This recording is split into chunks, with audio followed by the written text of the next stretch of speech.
Hello, everyone. Welcome back to Startup Showcases. This is our last slot for the event, last but not least, as always.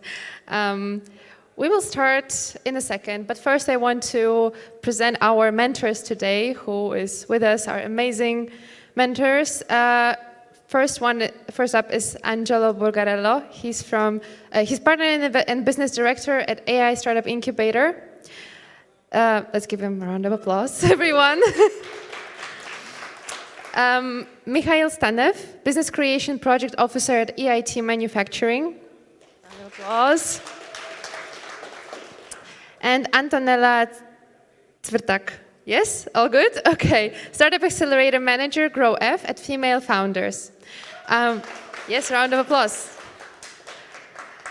And yes, we have 5 startups pitching at this slot. And the first up, we have Moodman. Let's welcome them on stage.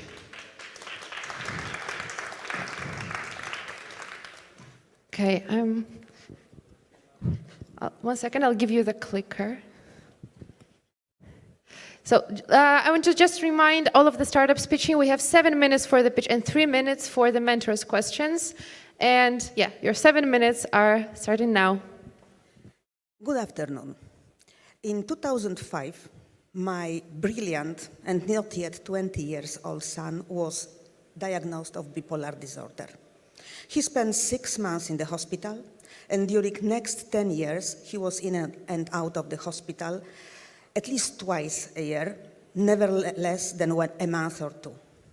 There are 40 million bipolar people all over the world. And there are almost 300 million of people suffering from depression all over the world. Those are affective diseases. Affective diseases are the leading reason for suicide all over the world. While we speak about it, let me tell you that victims of suicide, number of victims in suicide across Europe is consistently twice the number of victims of road accidents. Yet, we hear a lot about road safety and very little about mental health. Well, I learned all these statistics very soon after my son was diagnosed. Every family of the patients learns so. Why?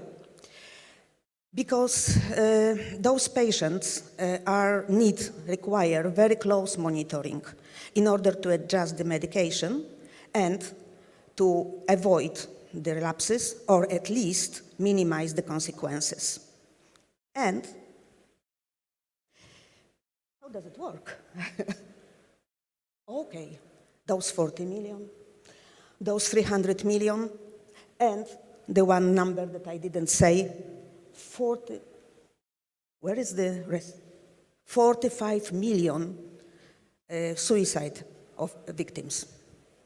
And as I said, they need monitoring, but there are no objective monitoring tools. Sorry for this, I'm not used to. So how was my son diagnosed? By interview and observation, like other 40 million bipolar patients across the world. How is he monitored now? Very good question. As there are not enough psychiatrists, they cannot provide effective monitoring for all the patients. So the patients are trained in self-observation, and their families, we are trained in recognizing so-called predictive symptoms. Well, this monitoring is very subjective. It's very inaccurate, hence unreliable. For example, when after several months at home, my son went out and bought himself 3 shirts, I was so happy that he came out of subdepression. Next day, he landed in hospital for 5 months. So much for predictive symptoms. So, while the number of suicides is dropping, is increasing, and number of accidents is dropping, And in the times of artificial intelligence, smartwatches, mobile phones, we still pester our dear ones with questions like, how are you today? Did you sleep well? When did you call your friends lately? Of course, it makes their life miserable, and our interaction deteriorates very quickly. The answer to those problems, I'm very bad in this.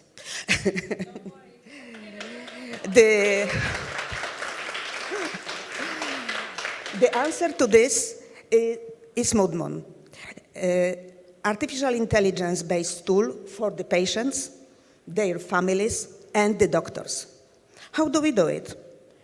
We provide the patients with a sports band like this one and mobile application. Those two devices gather information about physical and social activity of the patient, as well as sleep quality and duration and voice parameters. To the doctors, we give access to a web application. Information from both sources is analyzed by artificial intelligence algorithms that predict the possible approach of a relapse. And then the system informs about it. The patient, the doctor, and if the patient authorized anybody, then those additional people, usually families. So we provide automatic, continuous, and most important, objective monitoring of the patient. My name is Małgorzata Sochacka. I am the originator of the idea and co-founder of the BrightNet Med company, which developed this system. It was possible thanks to cooperation of people from many diverse fields, psychiatrists, of course, machine learning experts, data analysis, and programmers, engineers of voice analysis, data protection specialists, among others. It's not very easy to gather such a diverse team, but the most difficult part of it was to make programmers understand psychiatrists. So, it doesn't like me. Why? Aim somewhere else. This is why I was asking, where's the detector? Okay, currently the system is undergoing 2 years clinical trial with actual patients and in cooperation with actual doctors. We are after first year of this trial. We have very little attrition, which shows that the patients really appreciate the tool. And both patients and doctors are very satisfied with the effectiveness and the ease of use. Again. So, we are playing on a global market of applications supporting mental health. This market is worth over $6 billion and is growing at the rate of 17% per year.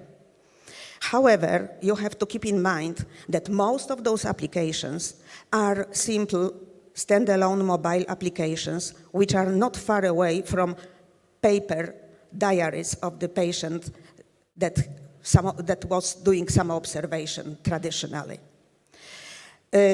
However, all over the world, there is work ongoing to invent and develop tools to automatize monitoring of chronic diseases.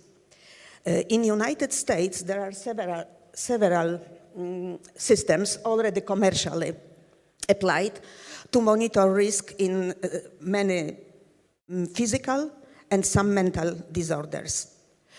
The advantage of Moodmon over those are, first of all, that we use both population and individual artificial intelligence models, which means that we use both data from all patients and individual data of the patient. This allows us, on one hand, introduce patients under monitoring very quickly. On the other hand, increases the efficiency of prediction. We are also training our models continuously. This allows us to follow those changes in the lifestyle of the patient which are independent of the disease. The system allows very close cooperation with the clinicians, sorry for that, at the right moments. That's crucial. And also, we are the only system that is undergoing clinical trial.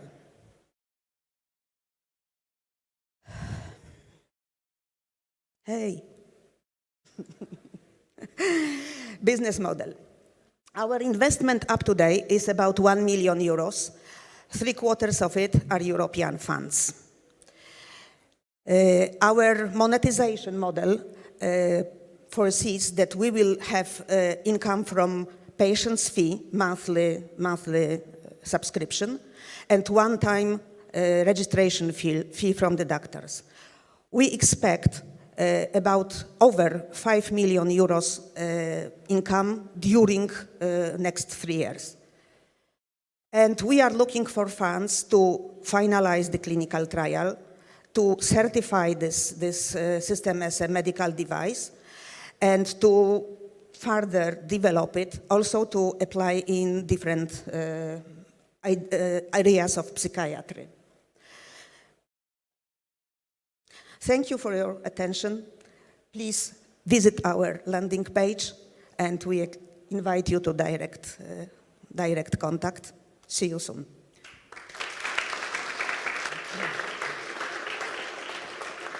Thank you very much. Unfortunately, we're out of time. Your presentation was for 10 minutes. We don't have time for questions, but I'm sure the mentors have a lot of feedback for you. So you sure can continue the discussion after the pitching contest. Thank you very much. Once again, round of applause.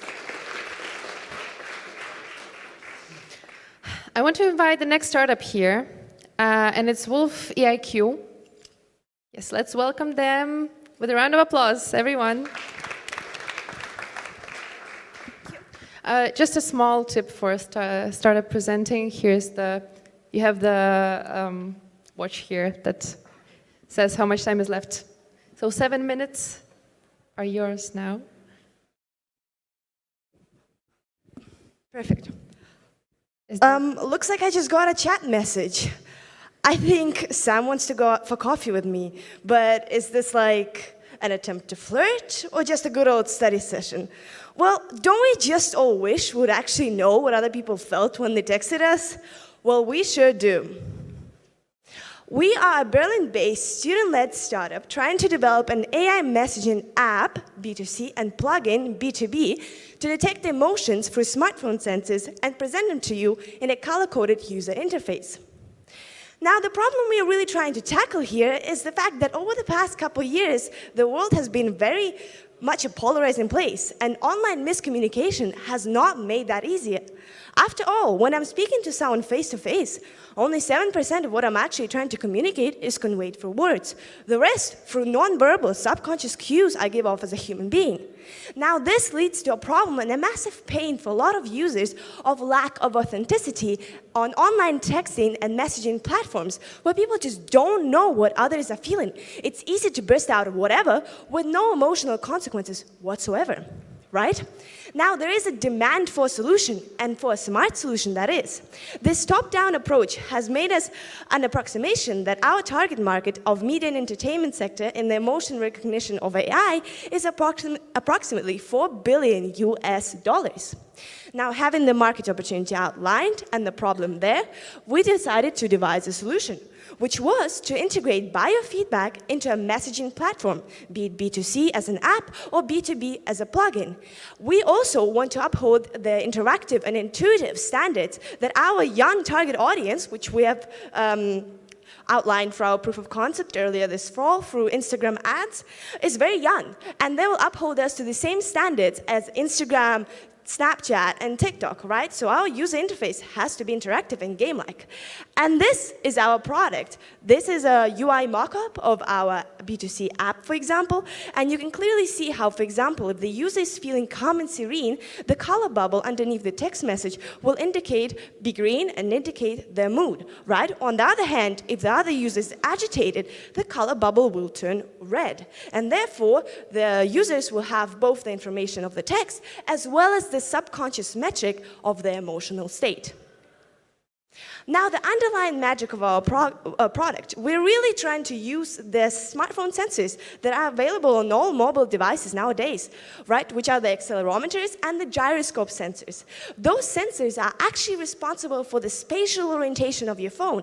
And studies have indicated that there is a correlation between the spatial orientation of your phone when you're typing and texting and the emotional state of the user at that given moment. And that's what we're trying to take advantage of here. This is our team. We are all currently enrolled at the Technical University of Berlin. We're all trying to get our bachelor's at the moment. I'm studying computational engineering. My co-founder is studying business mathematics. I have experience in the marketing sector. I'm currently employed at Audible Amazon. My co-founder has worked in the tax industry. So we're trying to really cover all of the areas that a flourishing startup might need in our team membership. Now, with our mission towards a world of authentic digital communication, we have devised this plan.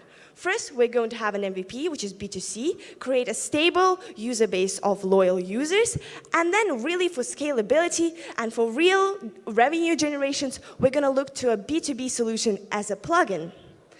Now, as a B2C app, we'll obviously have a lot of competition on the market from two market segments, right? Namely, the messenger app platforms such as Snapchat, Telegram, Instagram, etc., as well as the biofeedback niche, right? Those apps that are used for meditation purposes, stress and relief and anxiety purposes, and all of them, actually not all of them, but the majority of them use external hardware devices to track breathing rates and pulse rates to deduce emotions. We don't have any of that. We're trying to be no hardware, at least for the MVP stage, right? And that's what's so special about us. That's our competitive advantage. We fall into the cross-section of those two niches. We're really trying to integrate mental health into the messaging platforms. As we all know, Facebook has been multiple times accused of diminishing users' mental health, but the biofeedback is actually trying to improve that, right? So we're taking one and planting it into the other. Now, this is our roadmap for the next couple of months. Currently, we're in the prototype developing stage. It should be done by the end of October. This we're doing internally within our team. Then we're going to do a little bit of more R&D, then release a B2C MVP product prototype, get that initial user base that I've been talking about before, and then really aim at the B2B plugin product at the very end, perhaps integrating other sensor tech, right, such as facial recognition, voice recognition, finger stroke recognition, keyboard pressure. This is our market entry strategy for the B2B plugin. First of all, we want to target small social networks in Germany. We have a potential customer for our plugin with approximately 1 million active users a month, 4 million registered users at the moment. Then we want to also target the dating app market, right? Because this is where the emotions are really necessary in terms of communication. This is where the demand is actually going to come from, right? We're going to target little ones first in Germany, such as, well, relatively little, such as Bumble and Grindr, and then really climb the ladder up towards Tinder. We also want to collaborate with other existing B2B emotion detecting tech. We have a potential partnership who they use hardware such as Apple Watches to detect breathing rates, and they actually use this in marketing campaigns to test the efficiency of a marketing campaign in terms of emotional involvement of the user test group. And then really at the very, very end, we want to sell our plugin to corporate firms, right, as well as insurance companies, banks, anywhere where there is employee communication digitally or employee-customer communication digitally. Our plugin will be able to facilitate all kinds of digital texting platforms because it introduces a subconscious metric that has before been lacking completely. Now, this is our marketing plan for the B2C app. We really want to stress the online acquisition methods of customer traction. We have a very young target audience, as I've already mentioned, 18 to 35 approximately. We had that outlined in our proof of concept earlier this fall. We had great numbers, very high conversion rates, very low pay-per-clicks of around 57 cents per user, per ad click to download the quasi-fake app or whatever landing page, right? But Instagram and TikTok ads is where our traction will supposedly come from for the MVP. Now, we are also collaborating with researchers and universities, one from Greece, another one from the UK. They are guiding us and consulting us on the implementation of AI into these technologies. They've already conducted the studies and actually were the first ones to outline the correlation between the accelerometer and gyroscope sensors and the emotional state of the user. Now, this is our ask. We're currently seeking for 86,000. 50% of that is estimated to go to personnel, which is software developers, front-end and back-end, especially AI.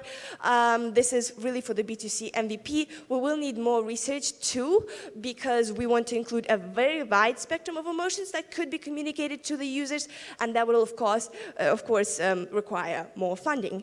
Then other funding sectors, marketing and product development, as well as maintenance. And we're really, really hoping to have you on board and have your support. Thank you so much. Thank you. Let's hear from my mentors.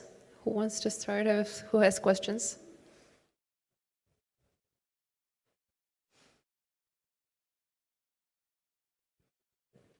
Hi, thank you very much for the pitch. It was a very enthusiastic pitch, very interesting approach as well.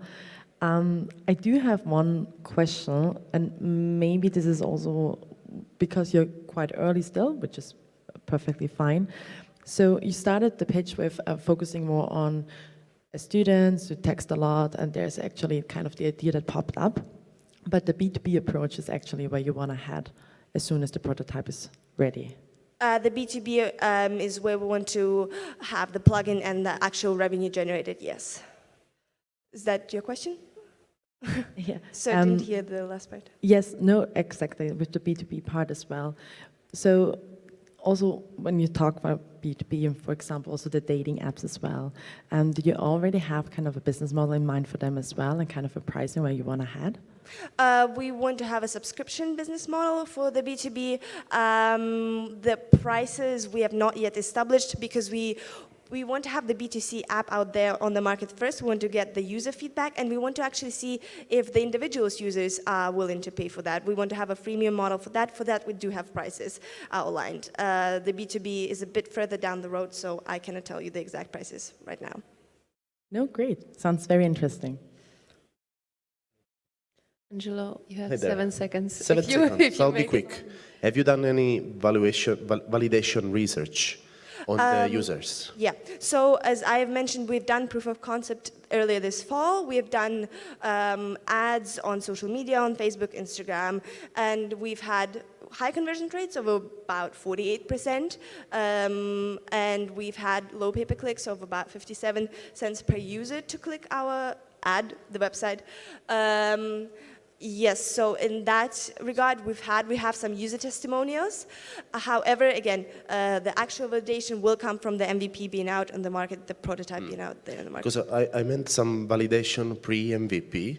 You know, it could be a questionnaire, it could be, you know, I'm expecting like to see like a population of, let's say, 5,000 people, where you actually ask if this is something that could help them, if they want them, in which exactly kind of interaction it will be helpful, because you know, you need to really understand the various typology of interaction where this is something wanted, where this is something nice to have, and where people don't want this at all, right? Yeah. Because try to imagine a different context. Yeah, dating you mentioned. We have that. We have done that. That's exactly what we have done. So for our proof of concept, basically what the button said, redirects you to the landing page. On the landing page, we had the download app button, and then we calculated the conversion rate. So the amount of customers that were on the landing page and then converted to downloading the app.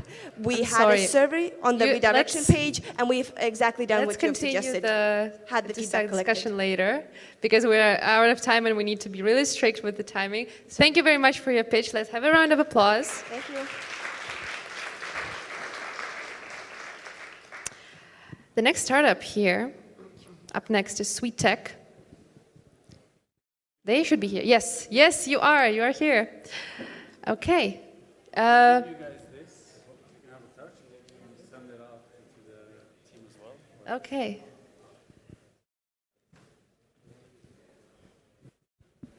Is it on?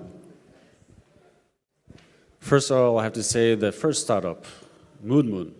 I can personally relate to that. So I hope you guys get the funding and that you continue your mission.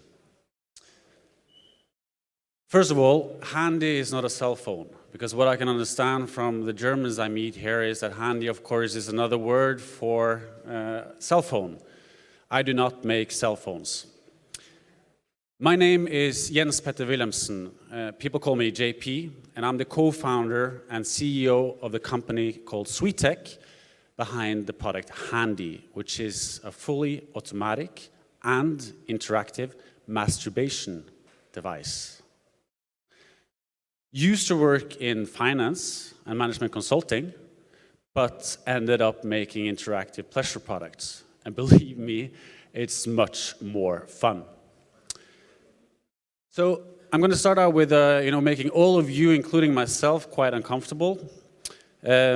When I was 12 years old, I learned how to masturbate, and I enjoyed it so much that I did it over and over again, all the way to my penis swelled. Long story short, I ended up at the doctor's place with my father, showing the damage. And the doctor's response to me, remember JP, 12 years old, was, "It's a bit early to start playing with yourself, isn't it?" Ouch. 25 years later, we've built the tech pioneer within interactive pleasure for penis owners. And this is the Handy. This is the Handy, a fully automated masturbation machine for penis owners. It combines the highest quality materials and latest technologies with Scandinavian design to give the ultimate masturbation experience. This one-size-fits-all stroker allows the customer to have complete control of the stroke lengths and rhythm, unlocking a whole new world of sensations. The powerful motor can reach up to 600 strokes a minute, and the versatile sleeve mount means the Handy can be used with almost all sleeves. The movement can be controlled by you, remotely controlled by others, or synchronized with online content such as movies, audio, games, and so much more. The team behind the Handy is on a mission to bridge the gap between reality and fantasy, so that what you see is what you feel.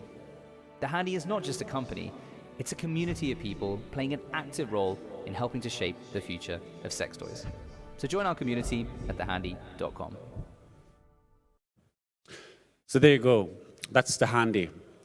The Handy is basically the best tool to experience interactive pleasure. What we want to do is normalize pleasure and sexuality. Regardless, the Handy is inclusive. Regardless if you're a solo player or you're a tech-savvy person want to use your VR goggles, or a couple wanting to have a long-distance relationship, or if by any chance you have cognitive or physical limitations, the Handy is there for you. And then, of course, I get this question, hardware is not sexy. Well, we thought about that. So from the very moment we started this company, we made sure to have a business model that, of course, gives us revenue with recurring usage, because we all love recurring revenues. So this is a hardware-enabled software play. I call it the Handyverse. What it does, or what it is that we have the Handy circling around now, high-quality IoT device, a tool. Sold more than 60,000 units globally in over 50 countries. $3 million in revenues last year. We're growing this year. Then, how do we build recurring revenues? Well, we do that through two pillars or two verticals. The accessories, meaning that the handy is universal, and you can just build on top of that with different sleeves, different sensations. Hands-free mount if you want that and not use your arms. That's the accessory part. Then it's the software part, which is the real exciting thing. And yes, you can use the handy with your VR goggles. The software part, we've teamed up with a significant amount of partners, both within video, audio, and games. So you basically synchronize the handy with what you see. So what you see is what you feel. This will be our main source of revenues in 3 years' time.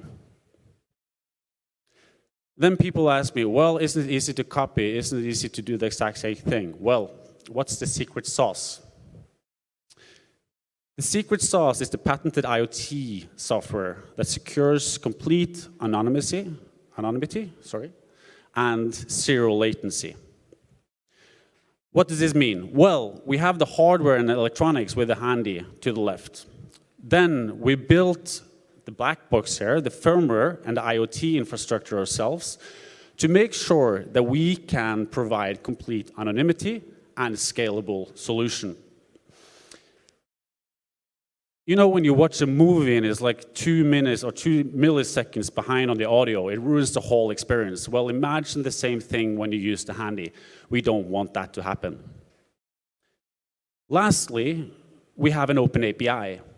So our API, our partners, because we can't make content, we make the tech and hardware. Our partners connect to us and provide the different content synchronizable with the handy. This is what I call a two-sided platform game. We build the demand, selling handies, the hardware, getting the consumers, and we build the supply by linking up our partners. This is our secret sauce. So why am I standing here? Well, the future is interactive. I'm 100% sure, and we are in the center of it.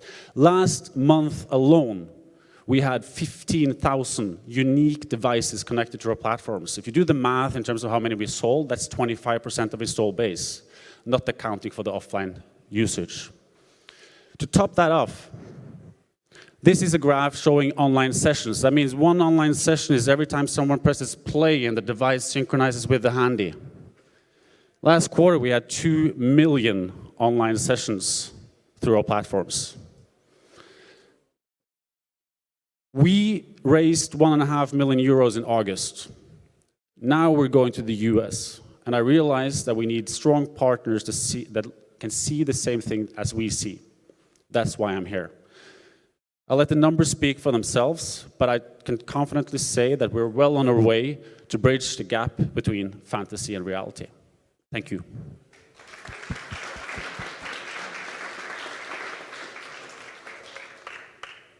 Almost at time. Thank you very much for the presentation. Quite interesting and entertaining at the same time, I would say. I have my background in medical technology, so I would like to ask you, have you thought about any use cases for detecting diseases such as erectile dysfunction or prostate cancer? Since you're using IoT, I would assume that you can also record some of the data. Thank you for asking me that question. That was spot on. We've been working with a company in the US facilitating people with cognitive disabilities. And we're working with a person in Norway addressing ALS. So we're trying to use the competence we have, both in hardware and on software, to help people. And what you're saying here, coming to erectile dysfunction and premature ejaculation, we can basically use our tool or our hardware combined with the software that we have to make programs and identify these conditions. So it's absolutely something on our mind. But we work in a field where we have to be focused. So 2023. Thank you. Yeah, I can only agree about the pitch, and you've had our full attention with it. It was really great. I had a general question about the customer feedback so far. Yeah. The customer feedback? Well, I always say when I meet people that it doesn't matter what I say in terms of how good this device is. So I urge you all to go in and check thehandy.com and check the reviews, because our best customers are the ones that previously owned a competitive product. Nice, thank you. Maybe it's a stupid question, but yeah. I don't know how comfortable and easy to use it could be. Could you please showcase how it's going to work? I mean, on different trade shows or different conferences, we have this room in the back where people can test it out. But it's you know, when you look at it, it's a Bluetooth speaker, right? The way you use it, this sleeve here, you put on your penis. And when I do this, people tend to understand what it does. So different sleeves, different feelings. So that's back to the recurring revenues, both on hardware and software, right? So we actually make money on the usage of the device. Did that answer your question? Self-explanatory. Yeah, yes. Okay, so we are almost on time. Thank you so much once again. Beautiful presentation, as everyone has already said. And very interactive. Next up, a startup called Synaptic. Let's welcome them on stage. We have a fan base here already.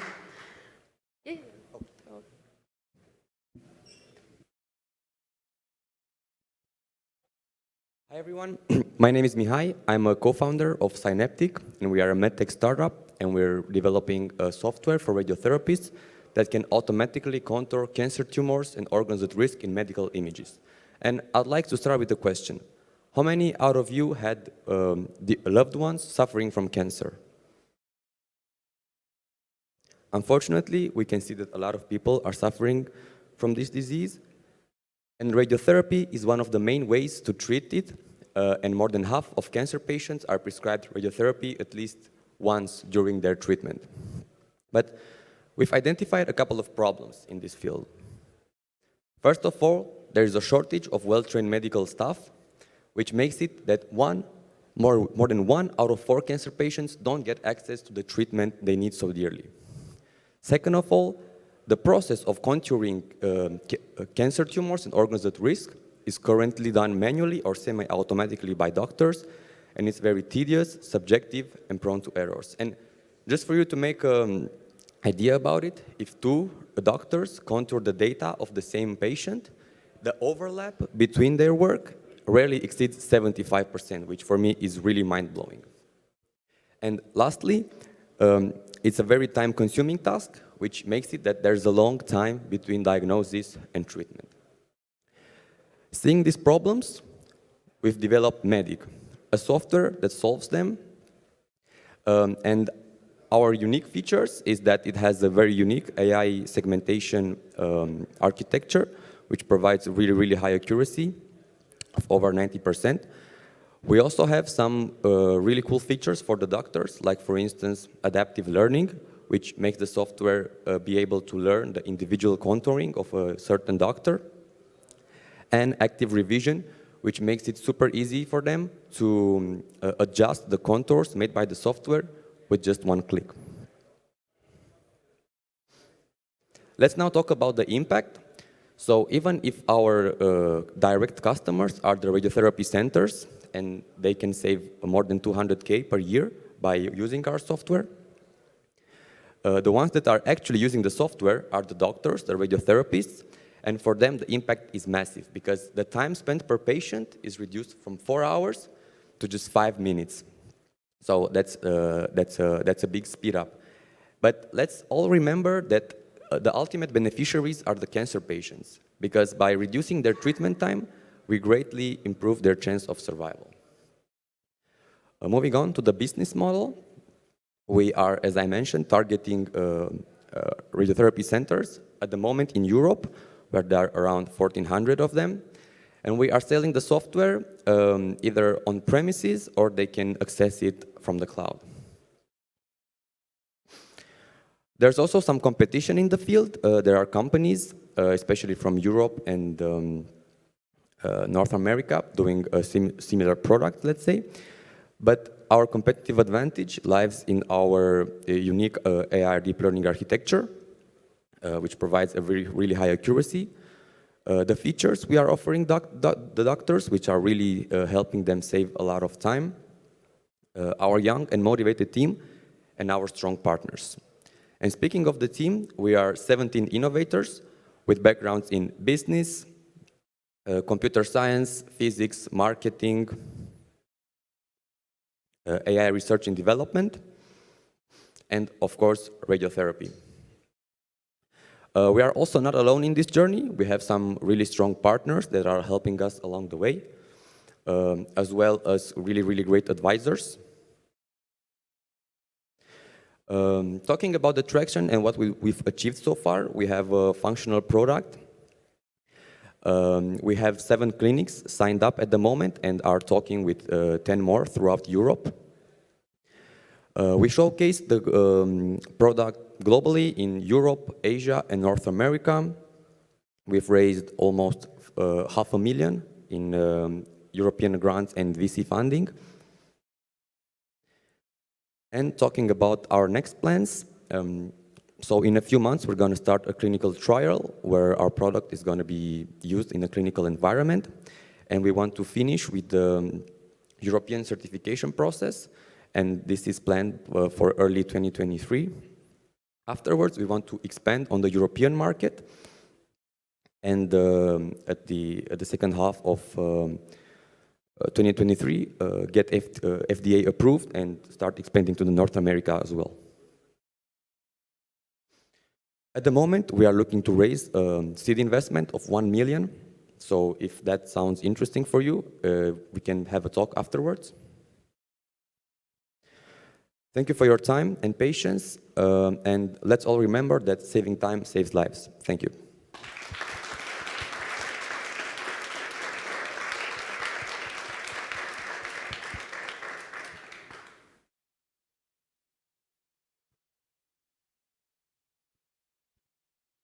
Thank you very much for the presentation. I can boldly say that this is a groundbreaking technology that can really save a lot of lives. I would have a question about your business model. So you said that you're basically targeting public and private radiology centers. Have you thought about licensing the technology to medical technology producers, basically? So the companies producing the MRIs or the X-rays? Yeah, we've thought about it. At the moment, we, let's say, didn't have really great connections with the field to be able to make a trial or something, but we are really open to that. So if there's a way we could do that, yeah, we are really interested in it. Yeah, thank you. Let's talk after the page. Yeah, thank you. Hi, great presentation and great project. Thank you. So my feedback and question is going to be more related to the artificial intelligence part. Sure. What is the population of data set? How many data points have you collected or actually scans that you have analyzed to build the algorithms, to train the algorithms? Yep. So at the very beginning, since we didn't have contracts with clinics, we used the research data. And at the moment, we are the clinics that are our partners provided our data, and we have data from 5,000 patients that's being used. Okay. And how the labeling part does work?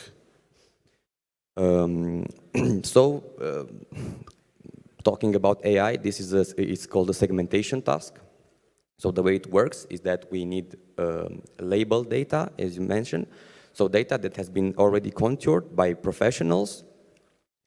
We take this data from the hospitals. We have our radiotherapy team of radiotherapists, which are checking the data, ensuring that it's really high quality, because some of it is not and needs to be redone, let's say.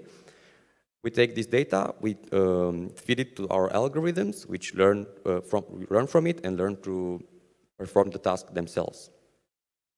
So you do a quality assurance on the images that are already analyzed by the doctors, and you make sure that there is no biased data and that you increase the quality of those diagnoses.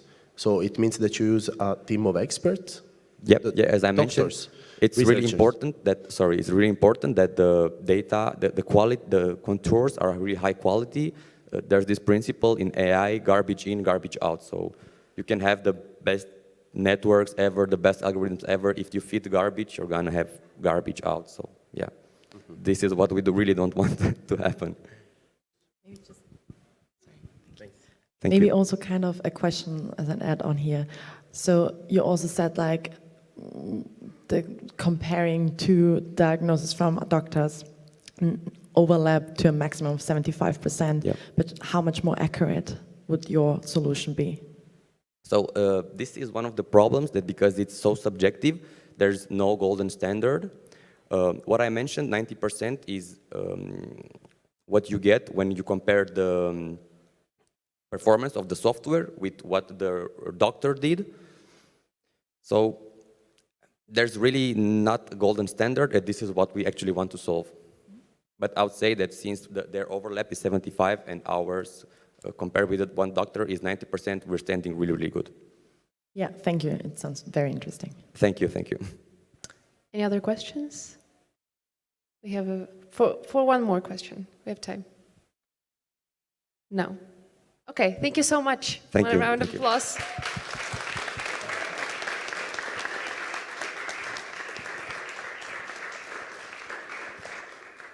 So, I have already said this 3 times today, but last but not the least, lead backer, let's welcome you on stage.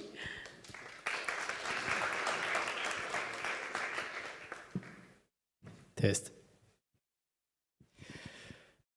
Imagine you're a newly appointed team leader, maybe of an agile team, and you're responsible for the client, for the product and service, and for your people. And you wonder, how am I perceived by my stakeholders? Let's look at this team leader. Let's call her Kate. Yeah? Kate is using Leadbacker. She can get real-time insight into the engagement level of her people, into the satisfaction level of her client, and the satisfaction of her product. Now, let's imagine you're an organization in a major change moment. And you want to identify how engaged are my people? Where are pockets of disengagement? How can I support my key workforce with supporting measures? Guess what? That's what you can do with Leadbacker, also in real time. Welcome to Europeans leading people engagement and development platform. We are a set of more than a dozen of digital integrated tools that help managers and help people to get in touch and to communicate with each other.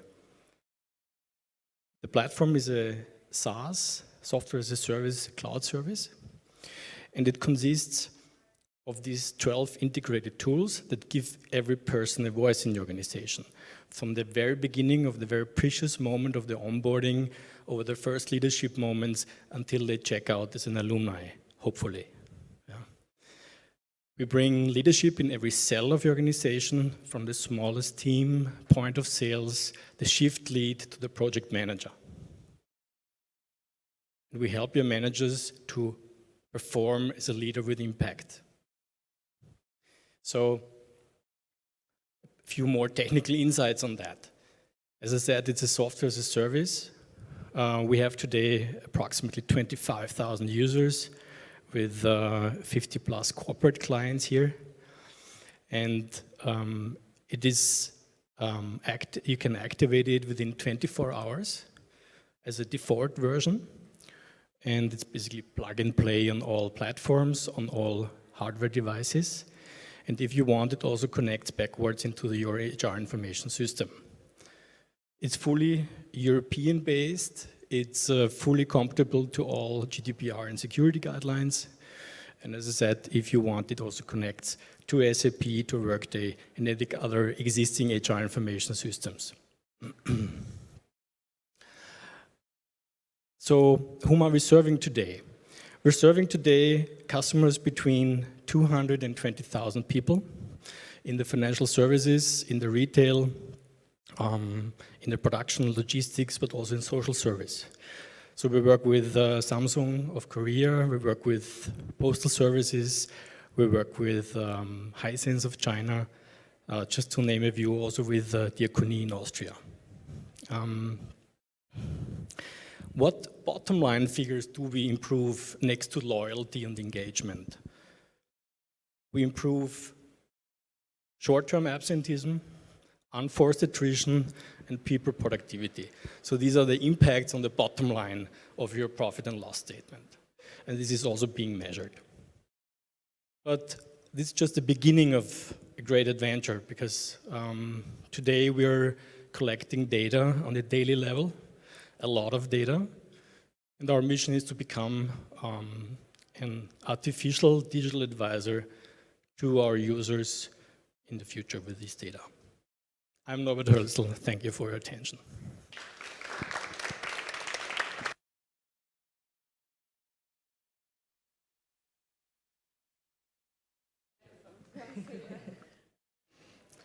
So plenty of time for questions. Thank you for the pitch.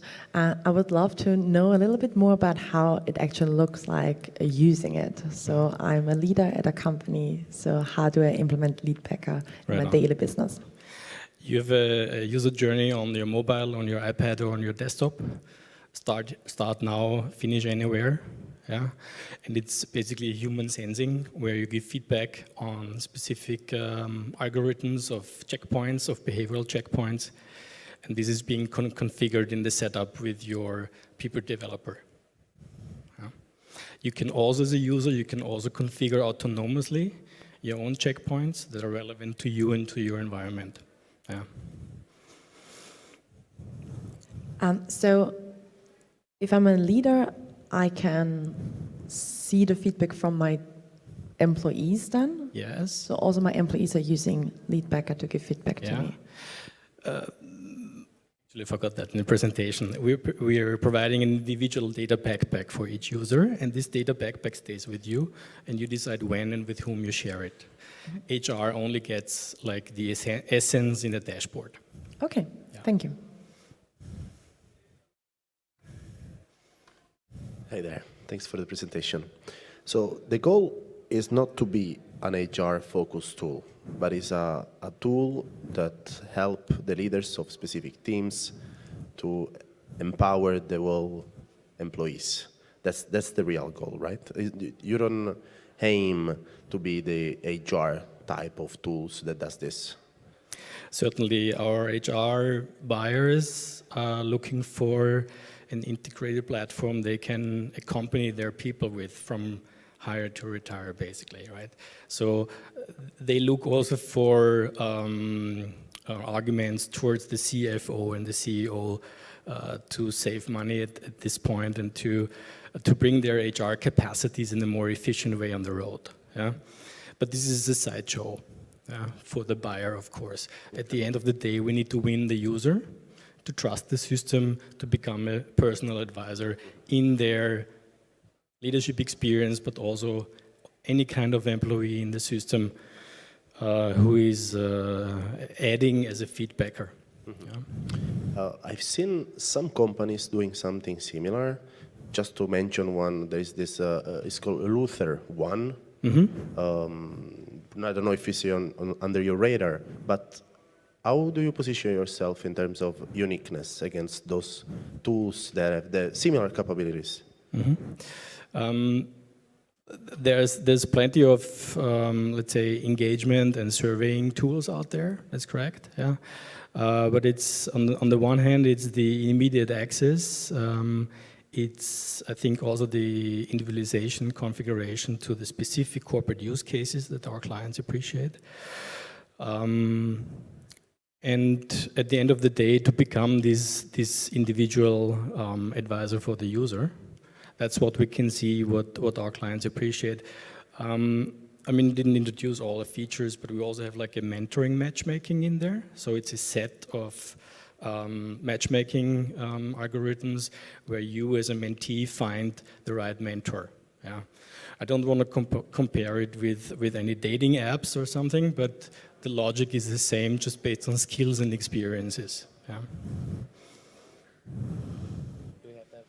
Yes. Okay, thanks. Okay. Thank you very much for the presentation from my side as well. I'll have one question regarding your target markets. So whenever we are talking about leadership, so leadership in Japan is one thing, in Europe a second thing, and in the US a third thing. So which markets are you targeting, and do you have any preferred industries? We are industry agnostic, absolutely. Yeah. So, and the trend of leadership development, even in the smallest levels and the smallest cells, comes definitely from the Anglosphere. That's correct. It comes from the United States. And this is also what we are targeting. We are targeting European corporates, but also small, medium-sized businesses with a self-service platform. Yeah? So they have an alternative to the American providers who are about 3 to 5 years ahead of us also in terms of time. Yeah. Okay, so Europe is your target market for now. Yeah, and this is also where we are hosted at this point. Yeah, we can see that partially American players are also touching ground here. Yeah, but the market is huge. Yeah. Thank you. Yeah. Maybe just a quick question. What has been the retention rate so far? You mentioned 50 clients you had. Yeah. So if we take the beginning of the journey with your clients up until now, what has been the retention rate? We have about 1/3 of these clients are in the rollout situation where we have the entire work base. And our business model is very variable and I think also very fair, because we say we want to give everyone a voice. So you bring in all the people immediately into the system, and it starts as low as €1 per user per month. Yeah. So the budget is never an issue. Yeah. The key challenge is in our sales process, of course, every introduction of Leadbacker is a little change project. Yeah. Because we are working with the people and we're setting up new workflows and new recognition of digital transparency of the people and of the teams. Yeah. Thanks. Yeah. Thank you. We are exactly on time. Thank you very much for your presentation once again.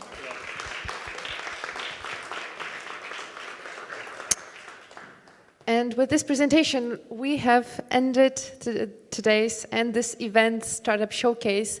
One more time, thank you very much to our mentors, Antonella, Michail, and Angelo. We're really happy that you joined us today. We're really happy that all of the startups joined us today. And we have a little break now, and we will see you in some time. 1 minute, 1 second, I don't know. Thank you very much.